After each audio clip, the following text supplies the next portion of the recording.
Гэмшгүй хэмээх 3 дугаар бүлэг. Хүн бурхантай хэрхэн хамт байж болох вэ? Нүгэлт хүн яаж зөвхт үзэлтэн болж чадах вэ? Зөвхөн Христээр дамжин бид бурхан түүний ариун зам өртөө тохирон оршиж чадна. Харин Христэд яаж хүрэх вэ? Пентекост өдөр хүмүүсийн сэтгэлийг түгшээсэн нөгөө л асуултыг өдгөө олон хүн тавьсаар л байна. Тэр өдөр хүмүүс гэм нүглээ ухаарч мэдээд одоо яах вэ гэж асууж байсан гэдэг.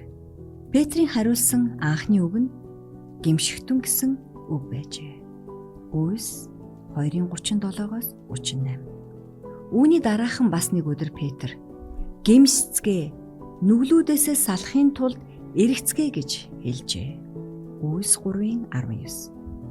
Гэмших гэдэг нь үйлдсэн нүглийнхээ төлөө энэлэн шаналж түүнээ орхихыг тухайлан хэлж буй юм.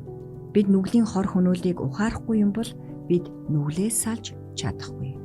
Бид сэтгэл зүрхээрээ нүгэл хилэнцээс буруулж зайлахгүй юм бол бидний амьдралд жинхэнэ өөрчлөлт гарахгүй. Гэмшхийн жинхэнэ утга учирыг олон хүн ойлгодоггүй. Хүмүүс буруу зөрүү хэрэг үйлснээсээ болж зовж шанална гэж айдаг учраас нүгэл хийсэндээ харамсаж тэрч байтугай өнгөн дээрээ зам байдлаа хуургадаг. Гэвч Библийн утгаар бол энэ нь гэмшиж байгаа хэрэг биш. Бид нүгэл хийсэндээ жинхнээсээ харамсаж байгаа бус. Харин нүгэл хилэнцийн урш гайд харамссан гашуудж байгаа юм а. Исав өв залгамжлах эрхээ бүр мөсөн алдснаа ойлгомогц ингэж гуниглаж байсан юм. Балаам зам дээр нь илд барьсан тэнгэр элч зогсож байхыг хараад айн цочиж амиа авч гарахын тулд гин бурууга хүлээсэн юм. Гэвч тэр нүгэл үйлдэсэндээ жинхэнэ ёсоор үл гэмшин муу муухайг жигшиж үзээгүйгээс гадна үсэл зорилгооч өөрчлөөгүй юм. Хариот хотын Юдас их эзнээс урваад би гим зэмгүүд цуснаас урвснараа нүгэл үйлдлээ гэж дуалджээ. Матай 27:4. Ирж буй шүүх цаазын өмнө мөхөх тавилантайгаа мэдэрч сүнсээ гартал айж балмагдсны улмаас тэр арга буюу ингэж бурууга хүлээсэн юм. Үйлдсэн хэргийнх нь уршиг дагавар түүнийг айлгсан хэдий ч Израилийн ариун нэгнийг няцааж Бурхны ариун хүүг барьж өгсөндөө чин сэтгэлээсээ харуулсан шаналсангүй. Фараон Бурхны шүүлт ирэхэд зовлонгоос зайлж гарахын тулд нүглээ хүлээн зөвшөөрсөн хэдий ч түүний уршиг дагавар нь мартагдмагц тэнгэртээ дахиад ихэмсэг дээрэнгүү харьцаж эхэлсэн юм. Дээрх бүх хүмүүс нүгэл хилэнцийн хор уршигт харуулсан гашуудсан боловч жинхнээсээ гэмшиж байгаагүй билээ. Зүрх нь Бурхны сүнсний иргэшээлд орсон цагт нүгэлт хүний нинжин сэтгэл сэргэж тэнгэр болоод газар дээрх бурханлаг хаанчлалын үндэс болсон Бурхны хуулийн гүн хийгээд ариуныг ойлгож эхэлдэг юм санжээ. ертөнцид ирсэн хүн бүрийг гэгэрүүлдэг.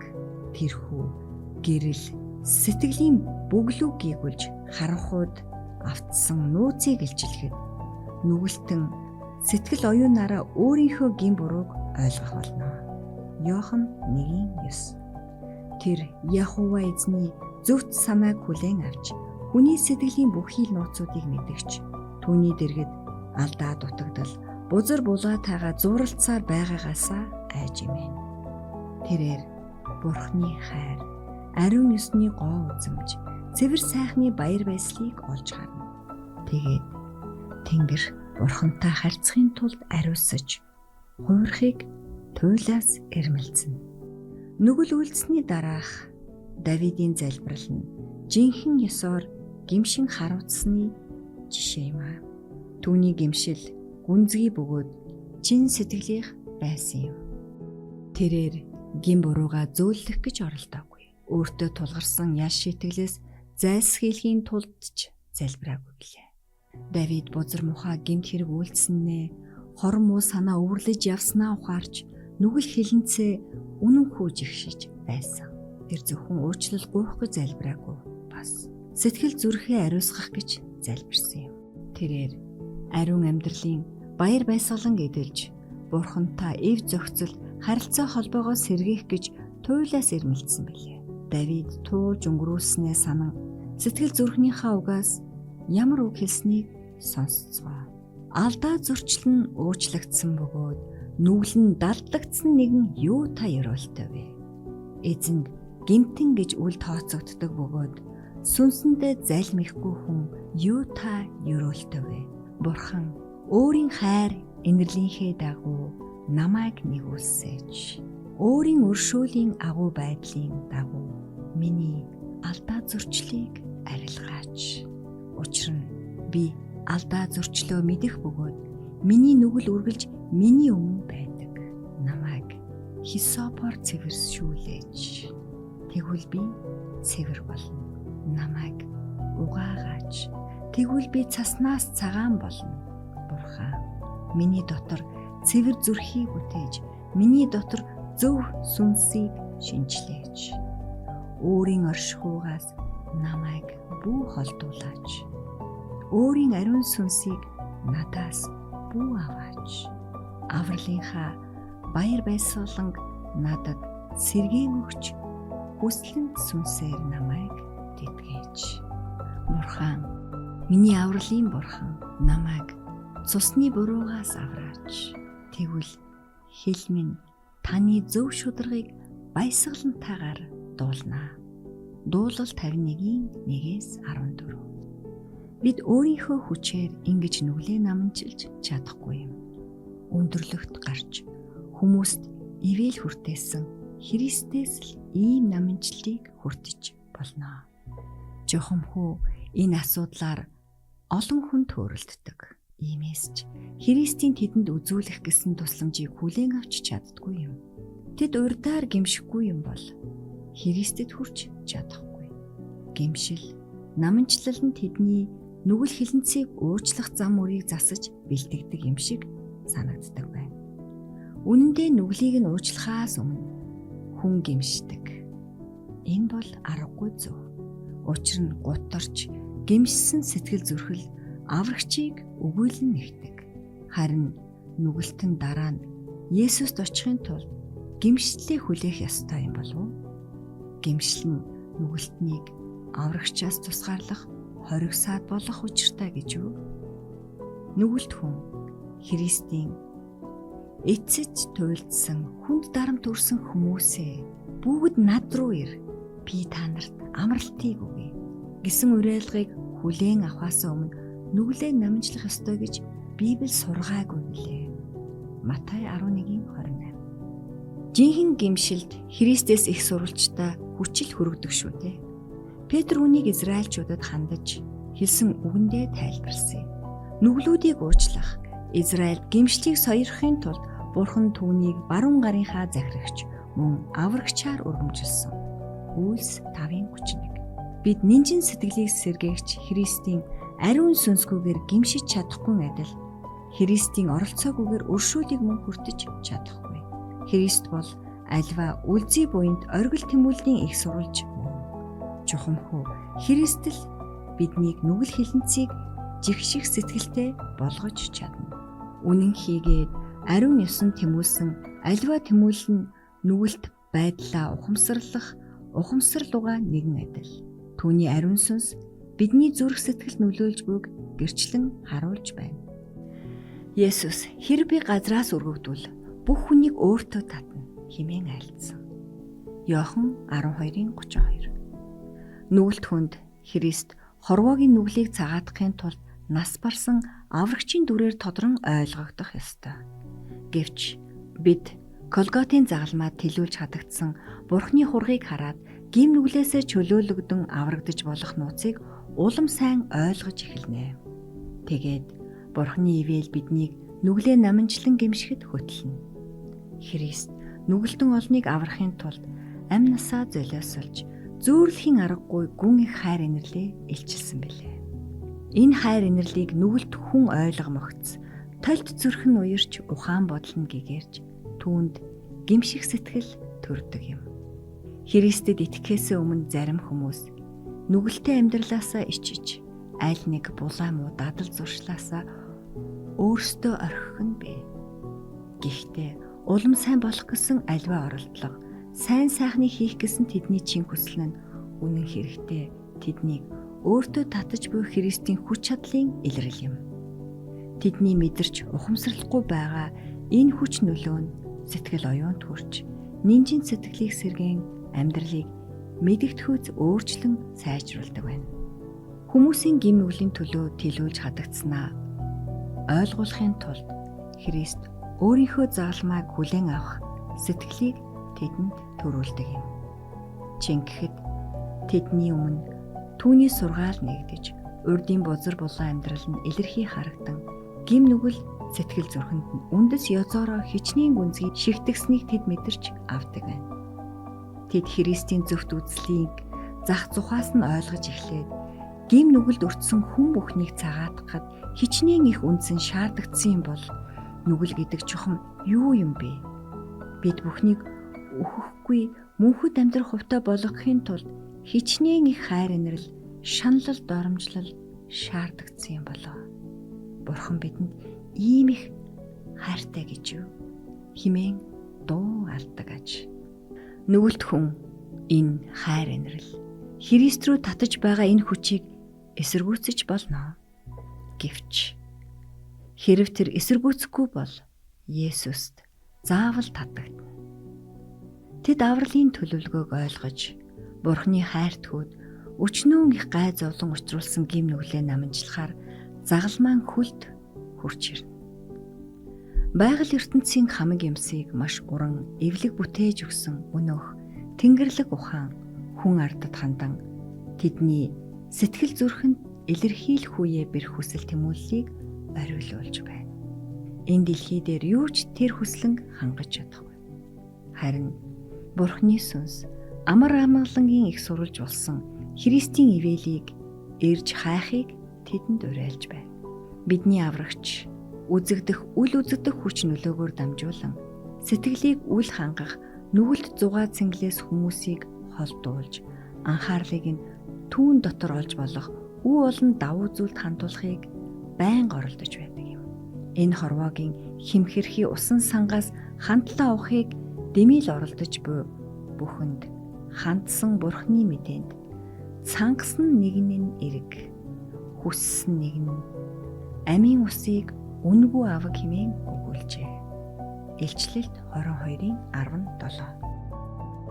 Хэрэг та нар энэ хорвоод олдохгүй ямар нэг сайн сайхан юмны төлөө сэтгэл зүрхээрээ эрмэлзэн тэмүүлж буй аваас энэ хүсэл нь та бүхэнд хандсан Бурхны дуу хоолой мөн гэдгийг зөвшөөрөн хүлээцгээе.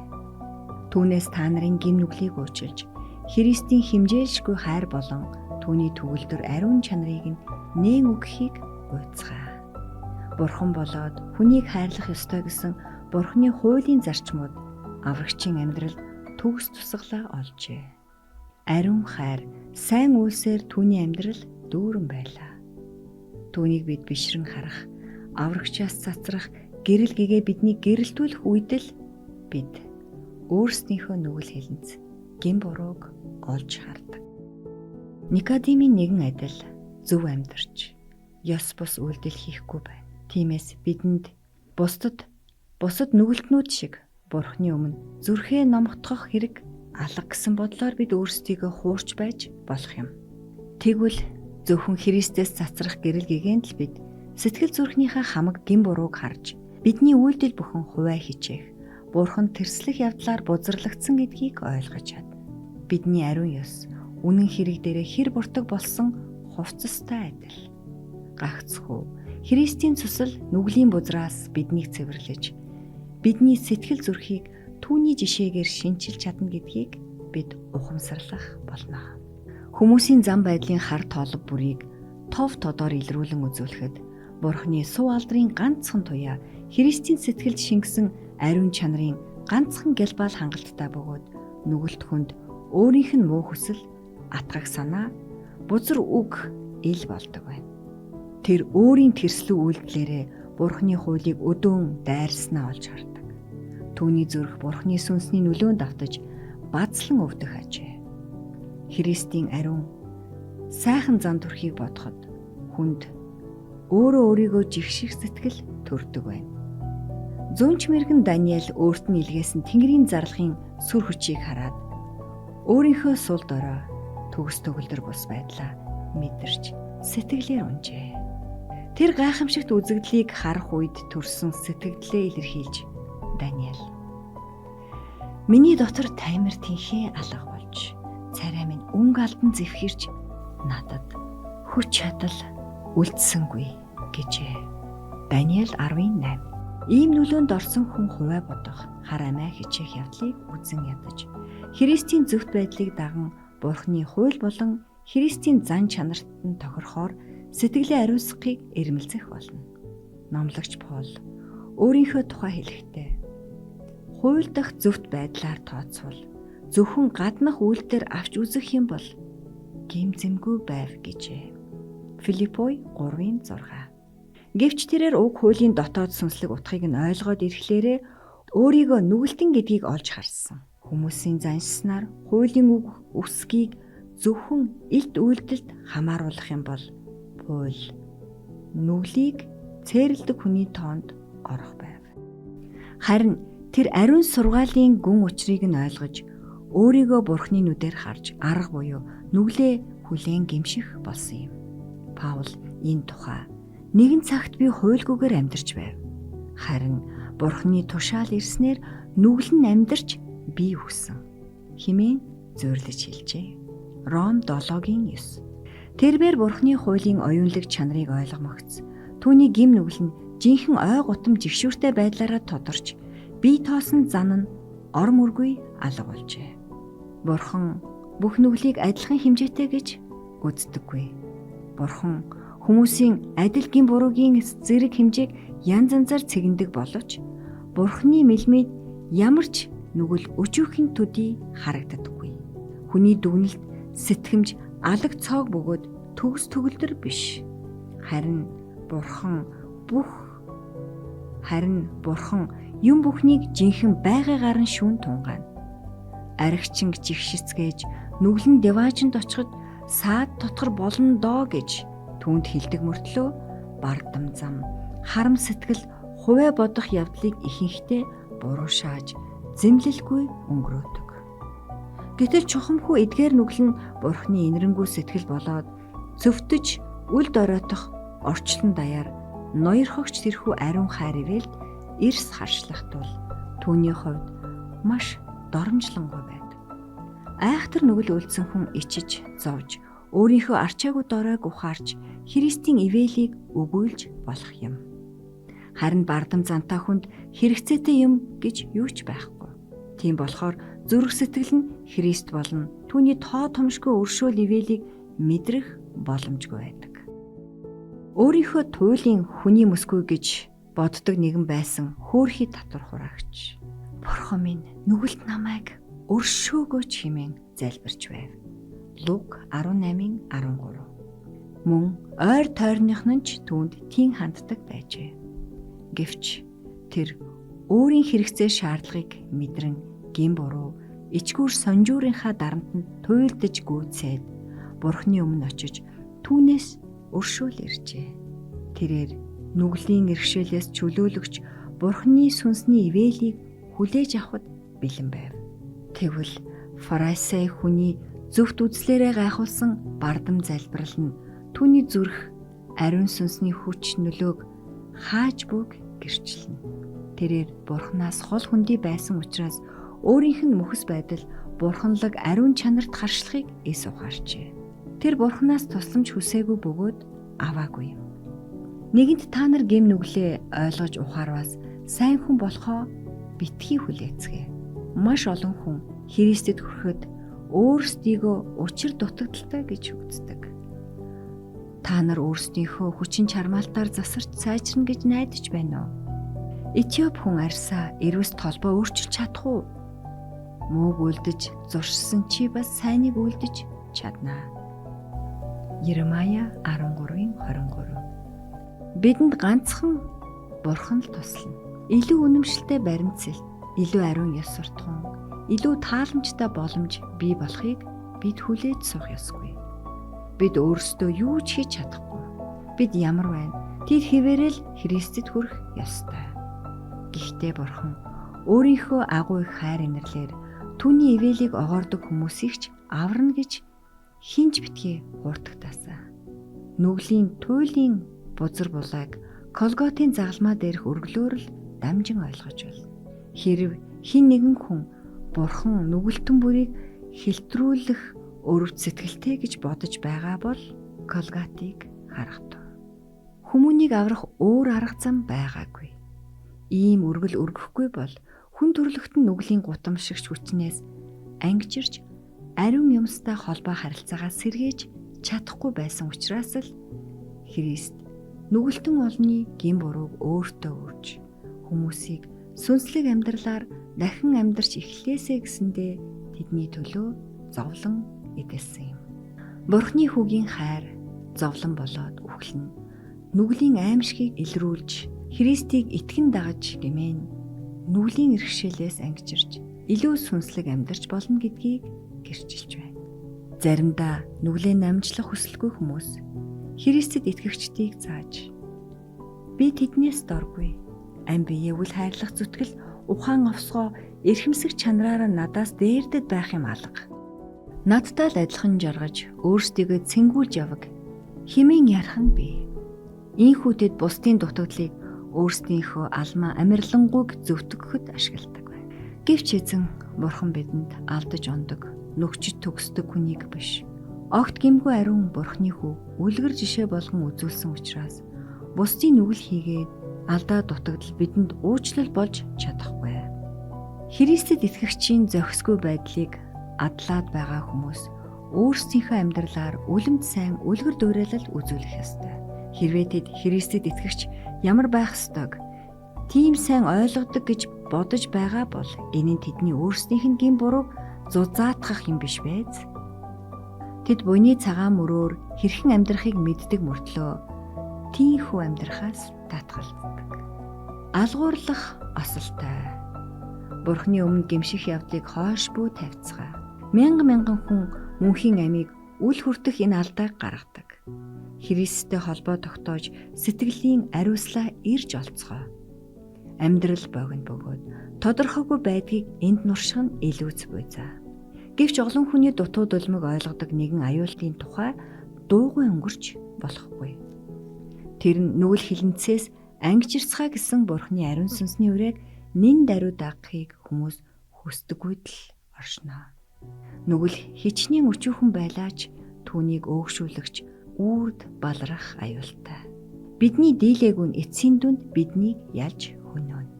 Адам Еве хоёр хориотой жимс идэнэ гэдэг нь тунч ялахгүй хэрэг. Үүнээс болж Бурхны анхааруулж хэлсэн тэр аимшигт үр дагавар гарахгүй байх гэж өөрсдөө итгүүлэхийг оролдсон.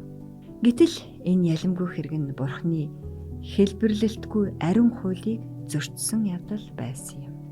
Тэр хэрэг хүнийг Бурханаас салгаж, манай дэлхийд цутхан орж ирсэн үхэл хагцал цаглашгүй галсан зовлонгийн үүдийг нээсэн юм. Газар дэлхийгээс зовж, шаналгсдын орилон чарлаан үеийн үед үргэлж цойрацсаар иржээ. Хүний дуулуургүй байсны гайгаар амтан бүхэн ёолж гаслан байна. Тэнгэрт хүртэл Бурхан тэрсэлсний ул мөр үлджээ. Голготын загалмаа Бурханы хуулийг зөрчигчдийн нүглийг цагаатгахын төлөө гайхамшигт үргэлийн дурсгал болон сүндрэлсээр байна. Нүгэл хилэнцэд хөнгөмсөг хандхаа болцгоё. Бурханы хуулийг зөрчсөн зөрчил бүр Христийн ивэлийг үл ойшоох явдал бүхэн сэтгэл зүрхийг хахир хатгуу болгож, хүсэл зоргийг мохоож, мэдрэмж хүртэмжийг сулруулан бидэнд өөрсдөд манд муугаар нөлөөлж байна. Бид дуулууртай байх дургүй болж байгаагаар үл барам Бурхны ариун сүнсний уриалгахын дуудлагыг сонсох чадваргүй мөхөс болж байна. Муу явдлын зам мөрийг орхий гэсэн цагтаа л орхиж чадна гэж олон хүн сэтгэлээ тайтгаруулж байна.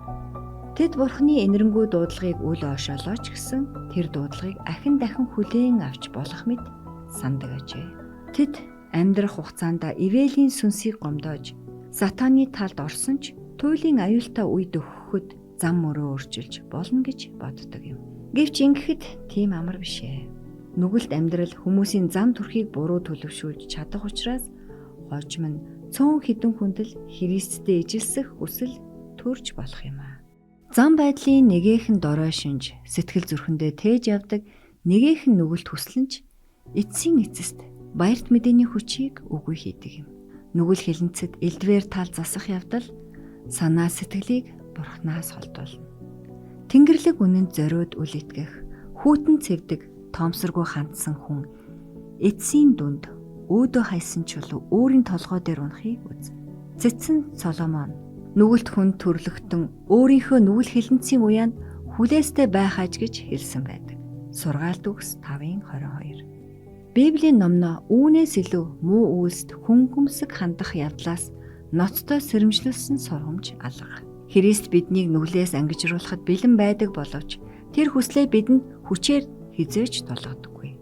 Хэрэв бид нүгэлдээ шигдээд бузар муу явдалд бүрэн автаж Бурханаас авралын ивэлийг хүртхийг хүсэхгүй байвал тэр яахсан бilé? Бид Бурханы инэрл хайрыг зөрүүдлэн няцааснараа өөрөө өөрсдийгөө баллаж байгаа юм. Тэр тааламжтай цагт чамайг сонссон. Авралын өдөрт чамд тусалсан. Түүний дуу хоолойг сонсохдоо сэтгэл зүрхээ битгий хахир хатуу болгоцгоо. 2 дугаар Коринт 6:2, Еврей 3:7-8. Хүн гаднах төрхийг хардаг бол эзэн зүрхийг хардаг. 1-р Самуэль 16:7. Бурхан баяр гүнийг зэрэгцсэн хуримтгай гүжүүд хүний бузар булаа пудал хурамгаар дүүрэн зүрхийг хардаг. Бидний санаа сэхэрэл хийгээд зориг Бурханы өмнө элхэн буй. Та нарын сэтгэл хичнээн алдаа оноотой байлаа ч гэсэн түүний зүг явцгаа. Дуулалч лугаа адил. Өө Бурхан минь намайг судлан миний зүрхийг мэдээж, намайг шалгаж миний бодлыг мэдээж, миний дотор ямар нэг хөнөөлт үйл буйсхийг харж мөнхийн зам руу намайг залаач. Химэн гуйж сэтгэлийнхээ нандин бүгдийг хамгийн тойлдогч мэлмийн өмнө дэлгэцгээе. Дуулал 139:23-24. Сэтгэл зүрх нь ариусаагүй тохиолдолд хүн зөвхөн оюун ухаан тулгуурласан шашин буюу ариун ёсны дүрээр л сэтгэл хандаг байна. Тэгвэл Бурхан зүрхийг минь та ариусгаж зөв сэтгэлээ хайрлаач хэмээн залбирцгаа. Та нар өөрөө өөрсдөд чин шудраг байцгаа. Та бүхний амьдралыг аюул занал нөмрвөл ямар байх вэ? Яг л тийм хичээл зүтгэлтэй шаргуу мэриэмтгий байцгаа. Энэ бол Бурхан болон та нарын сэтгэлийн хооронд үн мөнхийн төлөө шийдэгдэх ёстой асуудал юм. Та нарын найдах гэж оролцсон хоосон найдлага та бүхэн осолтойгоор эргэж мэднэ. Бурханы үгийг залбиран байж судалцгаа. Энэ үг танд Бурханы хууль бөгөөд Христийн амьдрал дах ариун ёсны агуу их зарчмуудыг нээж өгнө. Энэ зарчимгүйгээр хинч эзнийг үзэхгүй болоо. Еврей 12:14. Тэрхүү үг биднийг нүгэлтэн гэдэгт итгүүлж авралын замыг тов тодорхой зааж өгч байна. Тэр үгийг та нарын сэтгэл зүрхэнд хандсан Бурханы дуу хоолой хэмээн анхааран сонсох нь зайлшгүй чухал. Нүглийн аим шиг зүрх сэтгэлийнхээ үнэн байдлыг олж хараад зөвхөрч бачимдахын хэрэггүй. Христ нүгэлтэн олныг аврахаар ирсэн шүү дээ. Бурханыг өөртөө татах гэхийн хэрэг бидэнд огт байхгүй. Яагаад гэвэл Бурхан дэлхийг Христ дотор өөртөөгөө эвлэрүүлж хүмүүсийн гин буруу үл харгалзсан билээ. 2 дугаар Коринт 5:19. Өөрийн элбэрэлт хайраар тэр өөрийнхөө төөрч бодсон хүүхдүүдийг өөртөө татдаг юм. Бурхан аврахыг хүссэн хүмүүст ханддаг шиг газар дэлхийн эцэг эхчүүдээс нэгэн ч алдаж эндсэн үр хүүхдтэй тийм төвчээртэй хандаж чадахгүй. Төөрөлдсөн хүнийг түүнээс илүүтэйгээр хинч хайрлаж халамжиж үл чадна. Бурханы бүхий л амлалт сэрэмжлүүлэг нь түүний өгүүлшгүй хайрын инэрлийн илэрхийлэл юм. Сатан та нарыг маш их нүгэлтнүүд гэж хэлбэл өөрийнхөө цагаатгагчийн зүг хараад түүний гавьяа зүтгэлийн тухай яриараа. Чухам юу та бүхэн тус болох вэ гэвэл түүнээс сацарч буй гэрэл гэгийг итгэлтэйгээр ширтвэс болох нь тэр. Гим нүгэлдээ гимш. Чингэхдээ Христ Есүс нүгэлтэн олныг аврахаар ертөнцид ирсэн. 1-р Тимот 1:15. Тиймээс бид түүний үлэмжийн их хайр инэрлэр аврагдаж чадна гэж Сатанд хэлээрээ. Нэг удаа Симонд үр тавьсан 2 хүний тухай Есүс ярьжээ. Тэр хоёрын нэг нь эзэндээ баг шиг мөнгө, нөгөөх нь асар их мөнгөний өртөө байжээ. Эзэнтэн хоёуланг нь өрнөөс хэлтрүүлжээ. Христ Тэгвэл тэдний хэн нь эзнээ илүү хайрлах бол гэж асуусан Симон. Илүү өгөөмрөөр хэлтрүүлэгдсэн нь гэж хариулсан гэдэг. Луух 7:43. Бид тэгвэл маш их нүгэлтэн байсан. Гэвч Христ бидэнд өршөөл уучлал хайрлахын тулд нас барсан. Түүний өргөлийн гавьяа ач тус нь эцгийн өмнө биднийг төлөөлөхөд хангалттай агуу билээ. Хичнээн их уучлал хүртсэн нь Бурхныг төдий чинээ хайрлах болно. Тэдгээр хүмүүс түүний хаан ширээнд бусдаас ойрхон зогсож түүний үлэмжийн хайр, цаглашгүй өргөлийг алдаршуулах болно. Бид Бурхны хайр инэрлийг хэдий чинээ бүрэн дүүрэн ойлгох тусам нүгэл хилэнцгийн хор уршгийг төдий чинээ сайтар ухамсарлах билээ. Бурхны бидэнд хүртээсэн өршөөл хичнээн өгөөмрийг мэдэж Христийн бидний төлөө өргөсөн өргөлийн суу ихийг ойлгож эхэлмэгц. Бидний зүрх сэтгэл хайр болон гэмшлийн давлгаанд хайлан уярдаг бай.